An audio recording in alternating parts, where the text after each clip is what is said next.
Regular monthly meeting of the Anderson County Board of Education come to order. Don, will you lead us in pledge? Yes, sir. I pledge allegiance to the flag of the United States of America and to the republic for which it stands, one nation, under God, indivisible, with liberty and justice for all.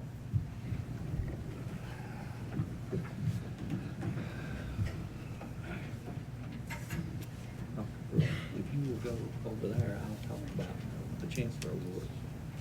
Okay.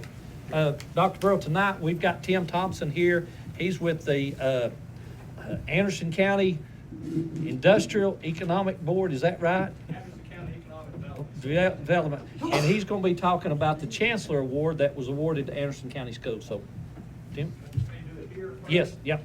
I want to thank this board for what you did 2.5 years ago. We were trying to get a TCAT facility in Anderson County. We'd got funding from Anderson County government, our industries. We'd gotten a building from the Hensleys. We're having all kinds of issues. We'd reached an impasse with the state on how we were going to get the contract signed and everything with the state. And if y'all hadn't stepped forward like you did 2.5 years ago, our $11 million, 45,000 square foot TCAT building would not take place. We had our groundbreaking December 7th.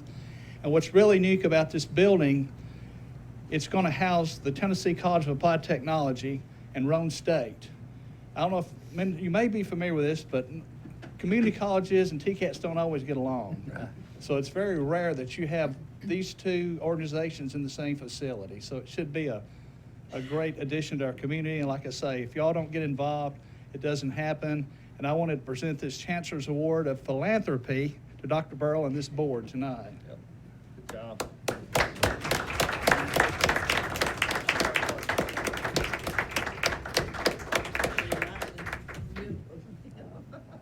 Oh, thank you. Thank you, Mr. Thompson. Yeah, thank you. Yeah, just leave that there, and we'll have that hung up here in the boardroom. And I really and truly thank Mr. Thompson for what he did in that, because a lot of the things that Dale's not here tonight, but you know, when you get with one lawyer, it's okay, but when you get with 3 lawyers and 2 of them were with the state. And we had 4 at one time. Yeah, we had 4 at one time. 4 different attorneys.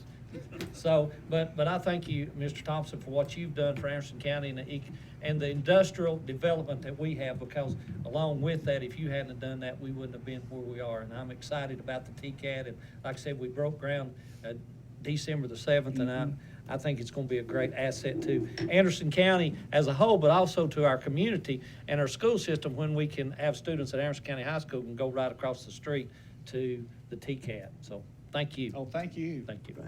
Thank you. Good job. Above and beyond. Recognition of guests. Being none, persons to be heard. We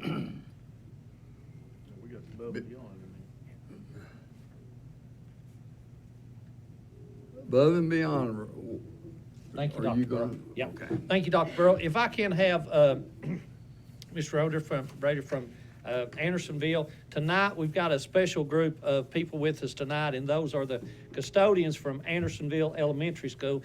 And I call her Miss Beth because my grandson goes there, and that's what he calls her, but I'll let her talk. If you all want to come on forward.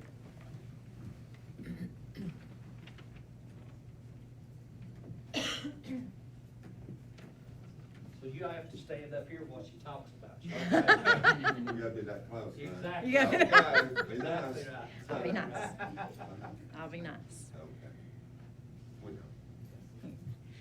Okay, thank you. I do want to say that those of you that are in the audience, I know you guys know this already, but the Anderson County Maintenance Department in a whole for our entire county is just absolutely amazing. They are so good to us.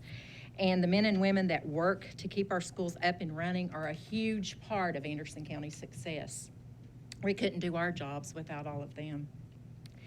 At Andersonville, our 3 custodians are more than a maintenance department. They're part of our school family. They know almost every single student by name. We have a little over 300 students. They know them all by name. Gary checks the building for me even on his off days. If it's snow days or weekends and something needs checked, he goes over and he checks it for me because I'm 30 minutes away. He'll meet Frank there. Frank comes on weekends, and he'll meet Frank there, and they do the things that I can't get there fast enough to do.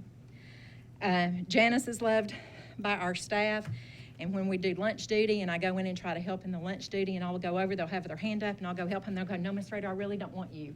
I really want Miss Janice to come help me. So they'll ask for Miss Janice for that. Many times Junior comes to the after school activities. He's even dressed up for Elvis for us for trunk or treat to entertain the kids. So when we talk about the difference in good employees and great employees, when you know the difference in good and great, good employees show up, they do their job, and they do a good job while they're there. Great employees do more than their job. And all three of these individuals at Andersonville do a great job, not just a good job. I want to tell you that Janice Jr. are a part of our family, and they make a difference for children because they make a connection with our children. They're not there just to clean up after them, but they talk with them at breakfast, they talk with them at lunch, and our kids all know them by name. And what I want to tell you is that I've had a parent to ask me to point out at different times, who's Mr. Gary, who's Mr. Junior, who's Miss Janice, who's all that, because the kids know them so well that they go home and talk about our custodians at Andersonville. My grandson wants to be Mr. Junior. They do. I'm telling you, they do. They love them.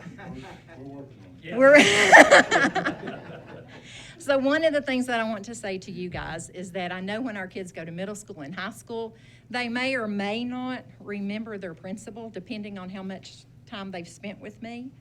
But I know for certain that they'll go to the middle school and high school and they will still remember who Miss Janice and Mr. Junior and Mr. Gary are. And we appreciate you being a great part of our Andersonville family. Thank you.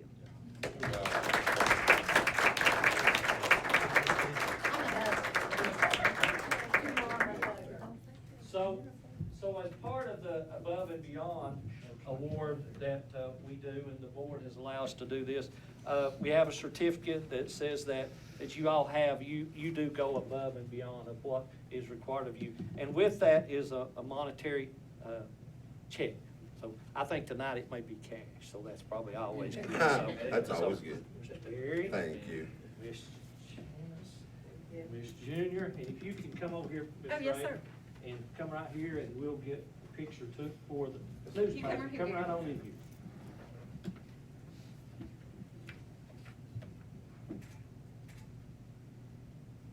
Thank you. Thank you all. Thank you so much. Thank you. Thank you so much.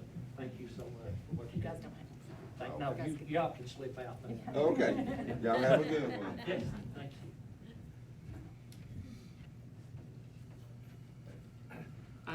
Dr. Burrow, I do think that is what is amazing about Anderson County Schools is that it doesn't matter what position a person has in our schools, they're part of that family and they're part of that community.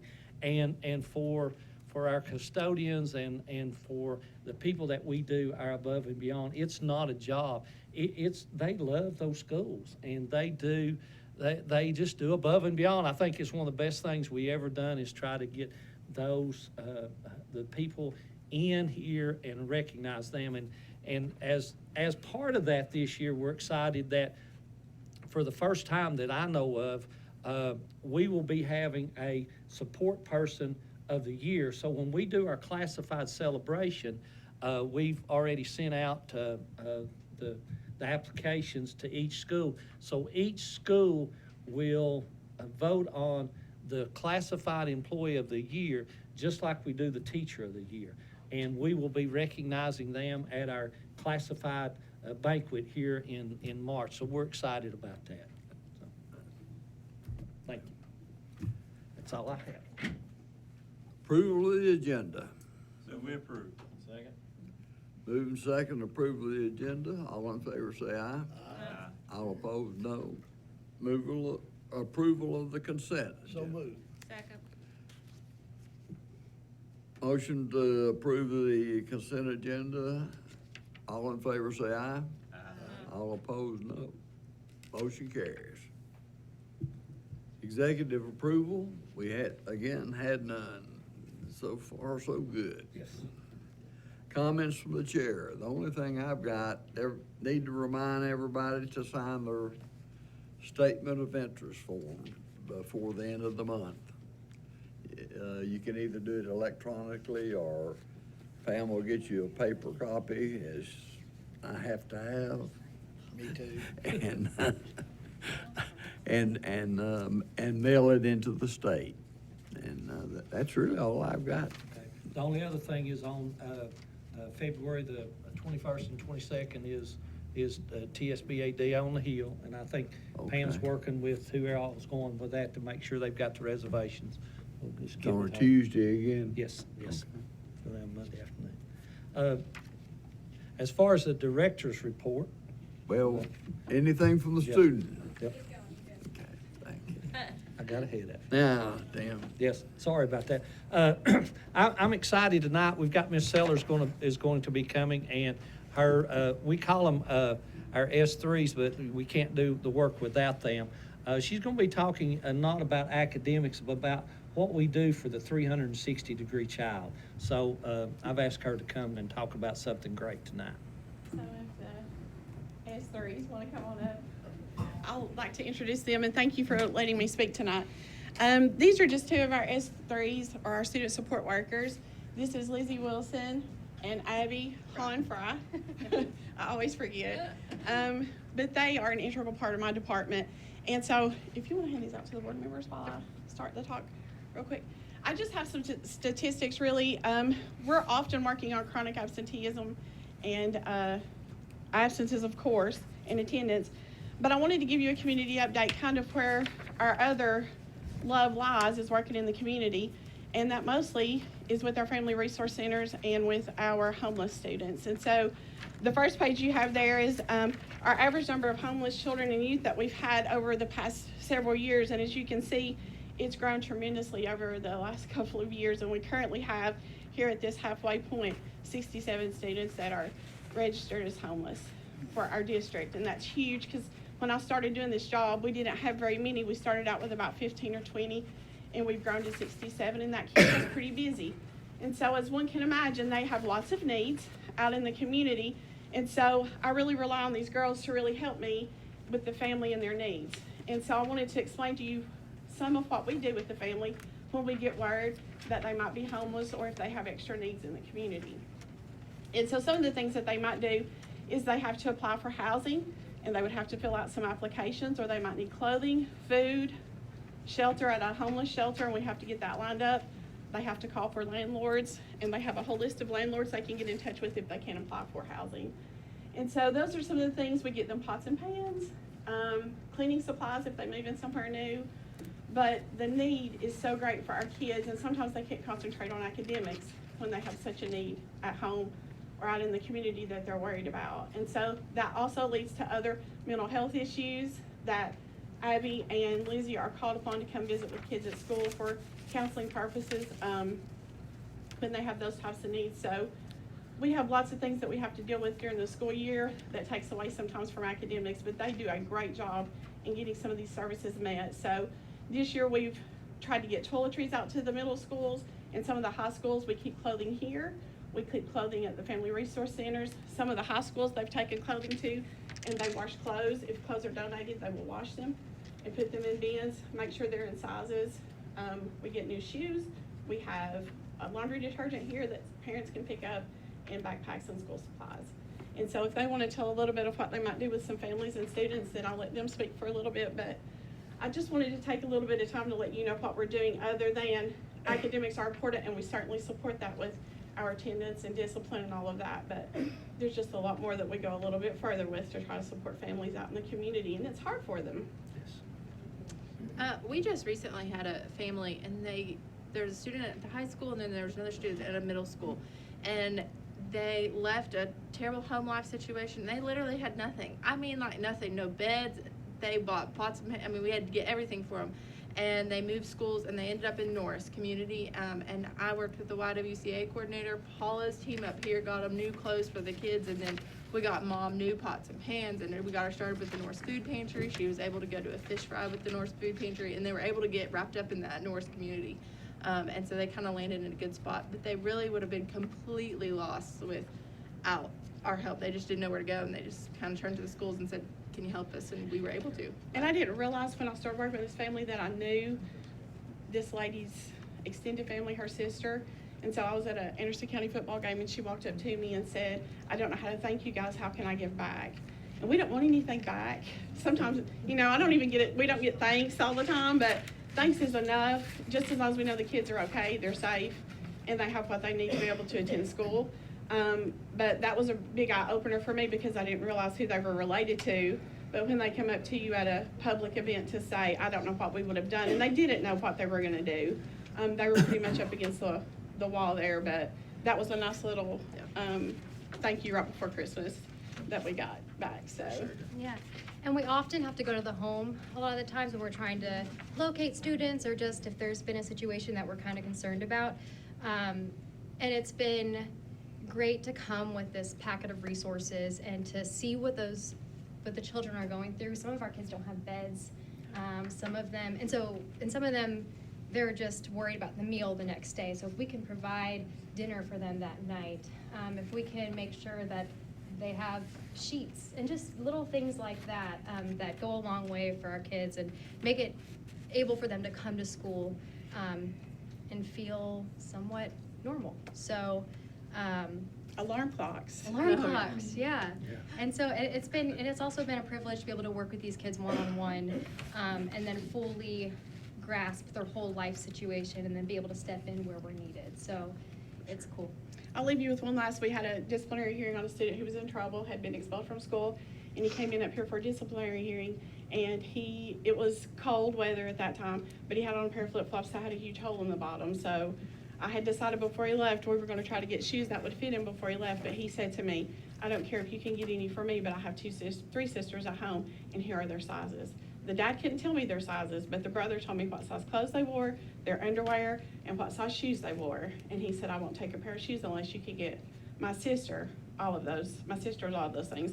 So I contacted them and I said, I don't have what they need, but I'll send my secretary out to get the rest of the things that we need for them if you can go to the home and take food and toiletries and what they need. So those are the things we kind of run into during our work day when we're trying to do some of our other things. So I just wanted to kind of give you a little look into some of the other things that we do through our office and what a huge help they are to me, because they're kind of my eyes and ears and my legs running out. I can't always run out. Sometimes I do.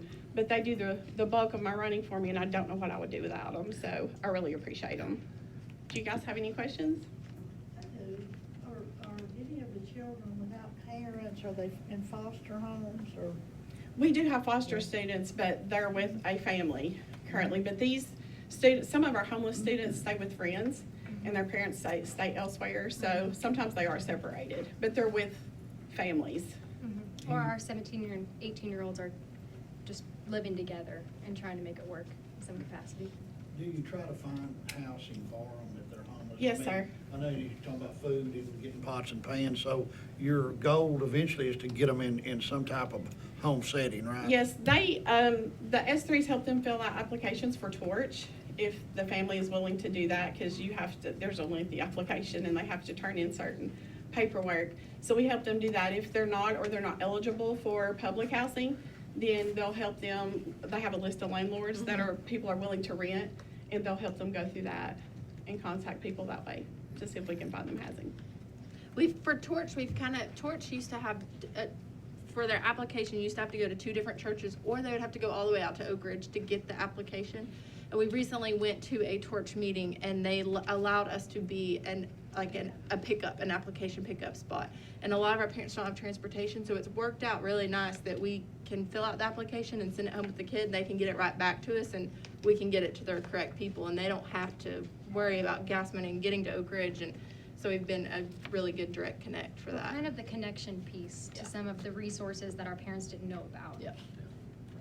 I think one of the things too, as part of this, the S3s, our student support, they have been paid through our Aware grant, and Kim Gwynn has been over that for the last 4 years, and that grant ends this summer. So what we've got to do is this is such a need for our community and for our school system. We're trying to figure out what we can do to offset that price, because I mean, one day I got an email that one of our S3s was chasing a kid through the field because they needed to get them, and they really chase them down if they're they want to make sure they're successful, and they want to make sure that, and I think that's the thing, is a lot of times the parents are scared to ask for help because they're afraid their children will be taken away from them. And what we're here for is to make sure those children and the parents have what they need. So they not only help the children, they help the parents too. So that's what's neat about this program.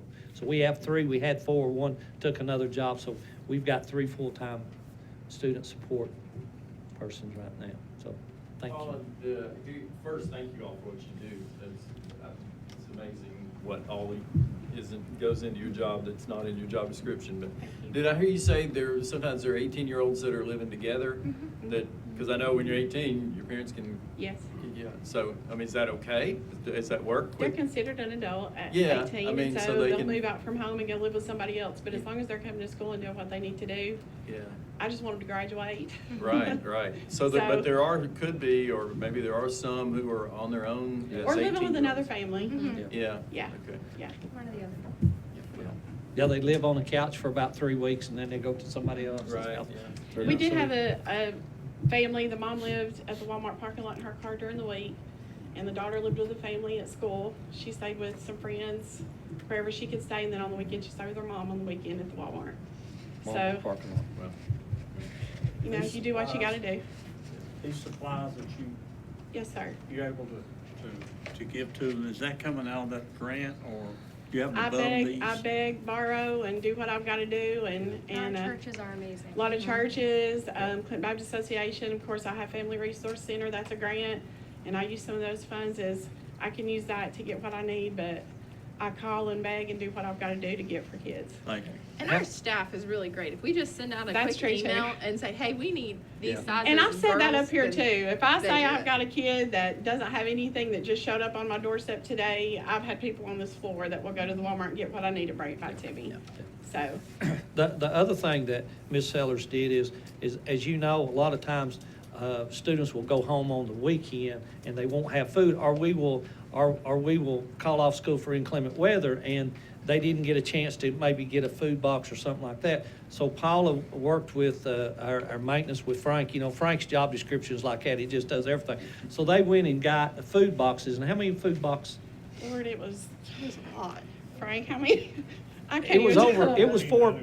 It was, It was almost 1,000 or more of those, and we gave them, some of them to churches, and some of them we put at places where people could Just go by and pick up. go and pick those up. And she came to me last week and said, "Oh, okay, we're about out of them, so we're gonna have to figure out another way." But we got that through just when one of the hurricanes come through, they made too many of these. What do they call them? MRE boxes, MRE big boxes, yeah. So I think that's the one thing we want to do is we want to educate the child, but I think in Anderson County, I go back to that, is we're just a big family and you help family. And if a family's in need, everybody up here and everybody at our school, our teachers and everything, if a kid doesn't have something, they're going to find a way to do it. So Paula and her staff does a tremendous job. Kim, Gwen, and that grant, it's just been tremendous for our system. Thank you. Hard to pay attention when you're hungry. It is, you're exactly right. The last thing I have is I just want to, again, School Board Appreciation Week is January the 20th through the 26th, so we'll be sending some things out for that.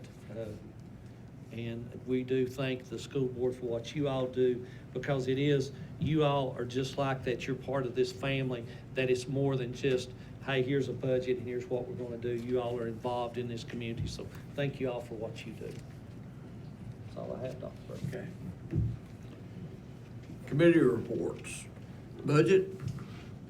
Thank you, Mr. Chairman. Budget Committee met Monday, and we have a pretty boring report, not a whole lot that's too exciting, although the $1.27 million appropriation for our energy system project is on there. There it is. So that's exciting. It's not on there twice. It's just putting money in one account and then putting it into the account where we can spend it for what we need it to. So, the others are some rebates and pretty standard stuff, and the committee went over that, and I think we had all our questions answered. So I will move that we approve appropriations 1A through 1J. Second. 1A through 1J. Motion made and seconded to approve appropriations 1A through 1J. Discussion. Roll call vote. Yes. I'm glad you. Here. Okay, Mr. Vale, Aye. Mr. Gillenwater, Aye. Ms. Langdenberg, Mr. McCamey, Ms. Portwood, and Mr. Burrow, Dr. Burrow. Motion carries. We had 4 transfers, again, pretty uneventful, WARE grant. The biggest one there is some moving around in the school nutrition program, but those were all discussed at the committee, and so I move that we approve transfers 2A through 2D. Second. Motion made and seconded, we approve transfers 2A through 2G. D. D is in. D. Discussion. Not, all in favor say aye. Aye. All opposed, no. Motion carries. That is all for the Budget Committee. And Ms. Williams asked me if I would do the Policy Committee for her too, so I'll put on that hat. There was one policy, and that has to do with maintaining test and data security. The policy said if there was an issue that the school would provide somebody from central office, and we're changing that to may. There it is. We're changing shall to may, I think. So central office staff may be present during subsequent tests. So that was approved by the policy committee, and I move we approve that tonight. Second. Motion made and seconded, we approve policy number 4.701. Discussion. Not, all in favor say aye. Aye. All opposed, no. Motion carries. And that's it for policy.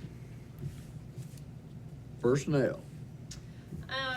The committee met to review the Director of Schools evaluation instrument on Monday, and we voted and approved the document by the committee, and this will be done in March, the evaluation process, and Mr. Wade Haney will help compile the data for us, and I so move we approve.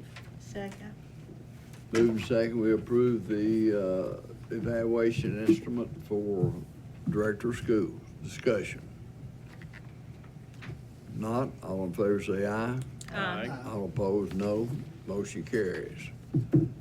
I almost panicked tonight because I thought it was next month. Yeah. And we have to have, I will not be here at the February meeting, and Don will have to call a special call meeting to do the evaluation prior to the regular Special call board. for the next month though, right? Yes. Okay. Yeah, and that's where I was confused. I thought it was February, but you can call it in February for March. And what we will do is we'll do that on, if it's okay with the board, we'll do that special call for that one. We'll do it when we do committees on Monday night. And that way it gives you all a chance to talk and everything. I think what we did before was have a special call meeting before and then went into the committee meeting. Yep. Yep. Anything else? Yes. And we are gonna do that, Teresa, like we did before, where you call it out. in each Yeah, and individual. Wade will take Right. the data. Nothing else? We're adjourned. Dawn, I think you made your record. Do Yeah, what? he got it in 30 minutes, Don. It took Don 35. Hey,